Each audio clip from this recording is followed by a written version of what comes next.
Hello, my name's Mrs. Mann. I'm the Curriculum Area Leader for English. I'm just going to talk you through the two qualifications that students will study in English, which are English Language and English Literature. These two qualifications are separate from each other, so students by the end of the course will achieve two discrete qualifications. For English Language, there are two exams that students work towards, and each of those exams is equally weighted. Paper 1 deals with fiction extracts, whereas Paper 2 looks at non-fiction. The papers are very similar in that they're both separated into a Section A, which is reading, and a Section B, which is writing skills, and they both make up 50% of the paper. So students need to be equally good at reading as well as writing. The key differences between those two exams is that Paper 1 has one extract of fiction, which is either 20th or 21st century, and Paper 2 uses two extracts, so students are expected to look at comparisons between two different extracts. This paper contains an older text, one from the 19th century, and then either a 20th or a 21st century extract, depending on which has appeared on Paper 1. So across both papers, they will have covered 19th, 20th and 21st century extracts. There are 4 questions on each of the reading sections which build up in difficulty, and we'll spend a lot of time in Year 10 looking at different examples of extracts from the time periods that students will be expected to explore, so that they build up their skills in exploring how and why writers have put together the text in the way that they have. The writing sections on Paper 1 is either descriptive or narrative writing, and again a contrast there with Section B on Paper 2, which is looking at presenting a viewpoint. As well as the 2 written exams for English Language, there's also the spoken language assessment, which is a requirement from all exam boards that students must complete. It's a presentation that students can prepare and need to deliver to an audience, which is their teacher and their classmates. It assesses their ability to communicate clearly, to listen and respond to questions, how well they can use language to communicate their ideas, how well they can use standard English, and it's assessed by the classroom teacher and then moderated by the exam board. There are 2 sets of objectives that students are being assessed on throughout their English language qualifications, reading and writing. In the reading assessment objectives, we're really looking at how well students can read, understand, interpret information from the text, and then looking beyond the literal, thinking about how writers have manipulated language, how they've used it to achieve particular effects, being quite evaluative and exploring why students think that a writer may have positioned particular words or phrases in the place that they have. As I mentioned earlier, on Paper 2 there's also that element of comparison, so looking at how one writer might have presented their ideas differently to another writer.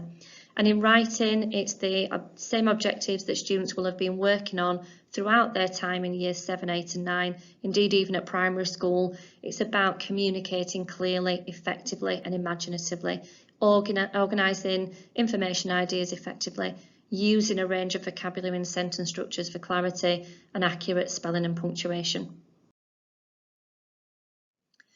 For English Literature, there are also 2 exams that students will work towards. However, this time, unlike English Language, they're not equally weighted.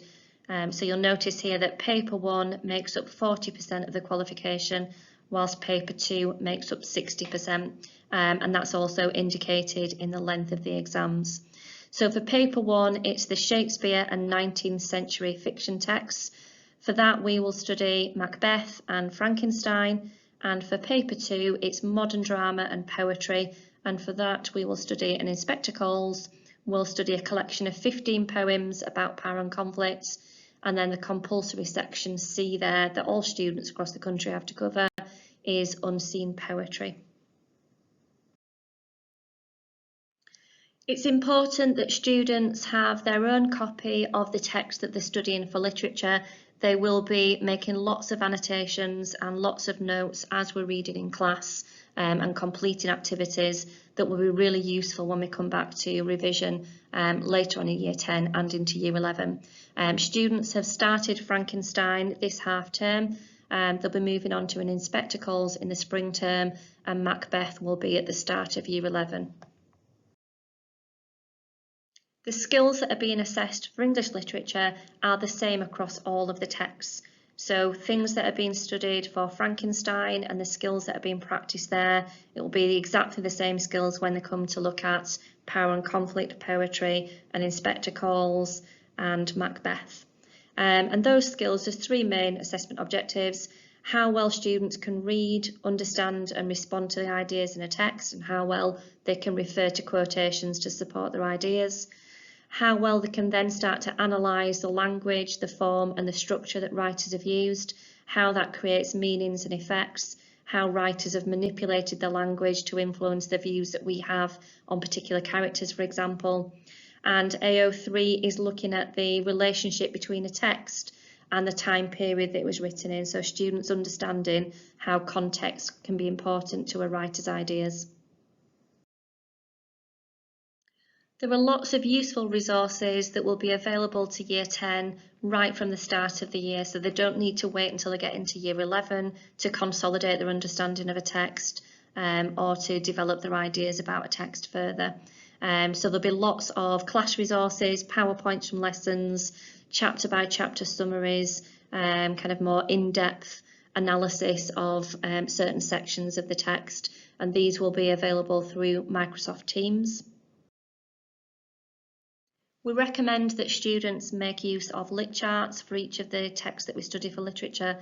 These are great for summarising the plot, giving in-depth summaries of characters and themes, and they really do promote higher level thinking and higher level discussion about the text that we're studying. Some of these we will dip into in lessons, but they will be available for students to explore independently.